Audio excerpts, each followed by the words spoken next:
சேர்ந்து வந்து அந்த சைடு போங்க. சொல்லலாம். என் பேர் சரண்யா.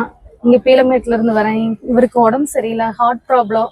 இத்தனை நாளா KMCH எல்லா பக்கம் பார்த்தோம். அங்க பார்த்ததுக்கு இங்க வர சொல்லிட்டாங்க. சரி GH போய் பார்க்க சொல்லிட்டாங்க. GHல வந்து பார்த்தா இந்த 3 வருஷமா மாத்திரை மட்டும் கொடுக்குறாங்க. ஆப்ரேஷன் பண்ணிக்கலாம்னு மாத்திரை கொடுக்குறாங்க. கடைசியில ஆப்ரேஷன் இப்ப போன வாரத்துல இருந்து ஆப்ரேஷன் பண்ணவே முடியாதுன்ட்டாங்க. அதுக்கான டாக்டரே இல்லைன்ட்டாங்க. டாக்டர் இல்லாதது அவங்க பிரச்சனை, அவங்கதான் பாக்கணும், டாக்டர் ரெடி பண்ணணும்.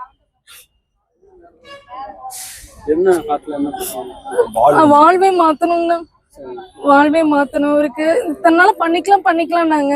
இப்ப பார்த்தா மதுரை போங்க, மதுரை ஹாஸ்பிட்டல்ல போய் பண்ணுங்க, அங்கதான் டாக்டர் அவைலபிளா இருக்காங்க. சென்னை போங்க, ராஜாஜி போங்க அப்படிங்கிறாங்க. இவரை கூப்பிட்டு நான் எங்கெங்க அலையிறது? 3 வருஷமா GHல அலைய விட்டாங்க. இனி நான் எத்தனை ஹாஸ்பிட்டல் தான் அலையிறது? இந்த 2 குழந்தைங்களை வச்சுட்டு வேலைக்கு போக முடியறதுல இவர்னால. நான் தான் குடும்பத்தை பாத்துட்டு இருக்கேன்.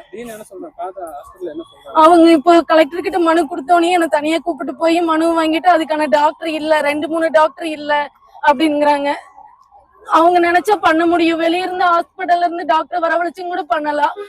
முடியாத இவரை கூப்பிட்டு நான் எங்கெங்க சுத்த முடியும்? கூப்பிட்டு போற நேரத்துல ஏதோ ஒண்ணு ஆச்சுன்னா இவங்களே பொறுப்பு. GHல டாக்டர் இல்லைங்கிறாங்க. அந்த ஆபரேஷன் பண்றதுக்கு டாக்டர் இல்ல. அது ஏன் அந்த மாதிரி பண்ணாங்கன்னு தெரியல. மாத்திரை கொடுத்து அனுப்புறாங்க. அந்த வீசிங் வந்து ஆக்சிஜன் வச்சு மாத்திரை மட்டும் கொடுத்து அனுப்புறாங்க. 3 வருஷமா எங்களை அலக்கடிச்சது மட்டும்தான் மிச்சம்.